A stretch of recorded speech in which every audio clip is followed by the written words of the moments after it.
Tu dis que ça ne va pas, mais tu es à la maison. La nuit, tu dors, on serre ton cou, on dit de venir prier, tu ne viens pas. Depuis, il y a des blocages dans ta vie, on dit de venir prier, tu ne viens pas.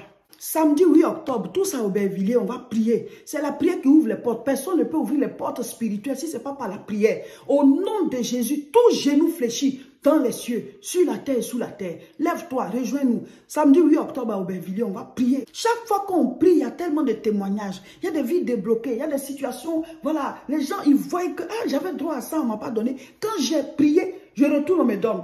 Pourquoi? On ne sait pas. Tu es malade, tu sais que la maladie est bizarre. On te dit de faire les analyses, on te dit de faire des examens, tout, tu fais tout, on ne trouve rien, on te donne des traitements, ça ne marche pas. Et d'ailleurs, la maladie se déplace dans ton corps. Aujourd'hui, c'est ici, demain, c'est là-bas. Et tu es là en train de servir la maladie. Parce que tu es tout le temps en train d'aller à l'hôpital, donc tu es au service de la maladie. Ce n'est pas le plan de Dieu pour toi. Tu déposes les dossiers partout, tu ne trouves pas le travail. On dit de venir prier, tu ne viens pas. Toi, tes finances sont mélangées, tu ne comprends rien. Tu as de l'argent, tu ne sais même pas ce que tu as fait avec. Tu retournes toujours au point de départ, tu ne réalises rien, tu n'as aucune économie, tu ne réalises rien. Tes finances partent dans tous les sens. Tu sais que tu as attaqué, tu mets de l'argent quelque part, ça disparaît de manière mystérieuse. On dit de venir prier, tu ne viens pas. Bonjour, cher peuple de Dieu. Cette vidéo, c'est pour vous inviter à la croisade de prière qui aura lieu le samedi 8 octobre à Aubervilliers à partir de 14h30. C'est toujours dans la même salle, 29 rue Sadi Carnot, 93 300 Aubervilliers. On n'a pas besoin de s'inscrire, tout le monde vient, c'est à partir de 14h30. Mon frère, ma soeur, il y a des problèmes dont les solutions sont d'abord spirituelles avant d'être physiques.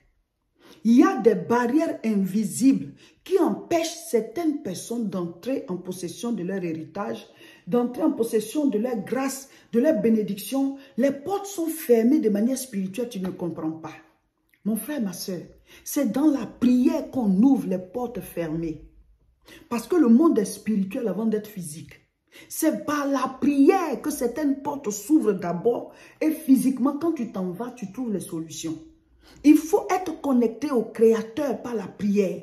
Il faut faire la paix avec Dieu en l'acceptant et en décidant de marcher dans ses voies pour non seulement avoir le salut de ton âme, parce qu'un jour on va quitter la terre. On ne va pas rester ici éternellement. On est de passage. C'est un voyage. La vie là, c'est un voyage.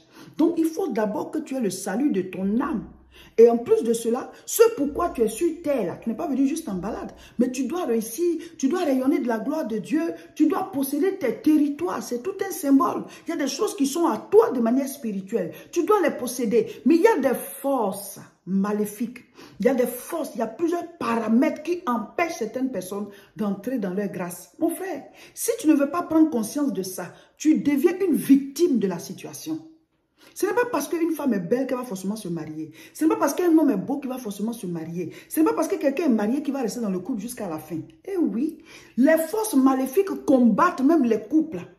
Ce n'est pas parce qu'un enfant intelligent qui va forcément réussir. Ce n'est pas parce que tu as tes diplômes que tu vas forcément avoir du travail. Ce n'est pas parce que tu joues bien que tu vas avoir un club. Ce n'est pas parce que tu es très bon athlète que tu vas vraiment être qualifié. Il y a des choses qui peuvent se passer. Tu es blessé, telle chose. Puis tu ne comprends pas. Tu aurais pu réussir, tu aurais pu percer à cause de ce talent que tu as, ou bien à cause de cette qualité, ou bien cette qualification que tu as. Mais non, et tu es là, tu survis, tu es en train de tourner là, tu souffres, tu es dans la galère. Mes frères, mes soeurs, Dieu n'a pas prévu ça pour nous. Mais nous sommes combattus. Nous sommes combattus.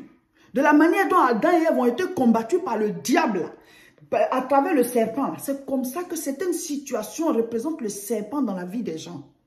Il faut vous débattre. Il faut vous connecter à Dieu. Dieu dit, venez à moi. Il nous a donné la liberté. Il ne peut pas nous obliger. Donc, il lance l'appel. Lui, il veut se mettre de notre côté et avancer avec nous. La Bible dit, la création attend la révélation des fils de Dieu. Dieu a mis des choses en toi, ça doit te révéler. Tu as une solution pour quelque chose, mais il faut déjà même que tu trouves ce pourquoi tu es sur la terre. Il faut que tu trouves la solution de quoi tu es. La vie, là, il faut se débattre. Hein. Si vous vous laissez couler, mais la chose prend le dessus sur vous. Sur cette terre-là, on est en guerre. Le monde, il y a les ténèbres. Quand Dieu a créé les cieux et la terre, il y avait les ténèbres au-dessus de l'abîme. Il y avait des ténèbres, les ténèbres étaient là.